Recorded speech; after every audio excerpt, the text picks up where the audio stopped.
એકચ્યુઅલમાં તમને ખબર જ હતી કે આ એક ઇત્તેફાક નથી, આ સરપ્રાઈઝ પણ નથી. આ દમણ-દીવમાં આ નક્કી જ હતું જ્યારથી નવા પ્રશાસક રૂપે 8 વર્ષ પહેલા પ્રશાસક પ્રફુલભાઈ પટેલ આવેલા અને એમની જે કાર્ય પદ્ધતિ છે હિટલરશાહી ચલાવવાની, તાનાશાહી ચલાવવાની, લોકોને તકલીફ આપવાની, લોકોનું શોષણ અને અત્યાચાર કરવાનું, એના કારણે લોકોને ખૂબ જ નારાજગી હતી. લોકો ખૂબ જ એમનાથી ત્રાહિત હતા, દુઃખી હતા, પીડિત હતા, શોષિત હતા. અને ભારતીય જનતા પાર્ટીના નેતાઓ પ્રશાસનના ખોળે બેસી ગયા હતા. સાંસદ લાલુભાઈ પટેલ દરેક બાબતોમાં હામાં હા મિલાવી દેતા હતા અને લોકોની સમસ્યા માટે બોલવાની જગ્યાએ પ્રશાસનના પડખે ઊભી રહી જતા હતા.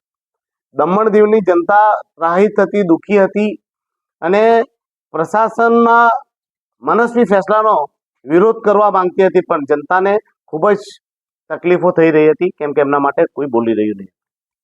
અને સત્તા પક્ષ આ રીતે તાનાશાહીના રવૈયાથી ચાલતો હતો તો વિપક્ષમાં જે કોંગ્રેસ હતી એ પણ પૂરી તરહથી વિફળ હતી અને નદાર હતી પ્રદેશમાં.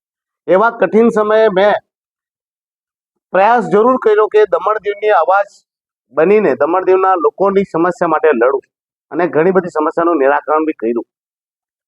કોઈક વાર સમસ્યાનું નિરાકરણ નહીં થયું તો મેં પ્રયાસ જરૂર કર્યો કે દમણ દીવના લોકો જે દુઃખી છે, તકલીફમાં છે, જેમની સમસ્યા છે એનું નિવારણ કરવા માટેનો પ્રયાસ કરું. તો એવા સમયે જનતા ખૂબ જ દુઃખી હતી, તો એ જાણતી હતી કે તેમના માટે બોલવા વાળું કે લડવા વાળું કોણ છે. તો ભાજપના પ્રશાસનથી લોકો નારાજ હતા અને વિપક્ષના કામથી એ લોકો ખૂબ જ દુઃખી હતા. તેવામાં મારી કામગીરી જનતાના સમક્ષ હતી, જનતા સાથે હતી. તો મને વિશ્વાસ હતો કે જનતા મારા સાથે છે, કેમ કે મેં જેટલા પણ આંદોલન કર્યા તેમાં જનતાએ મને પૂરજોર સાથ આપીને સમર્થન આપ્યું. અને આ લોકોને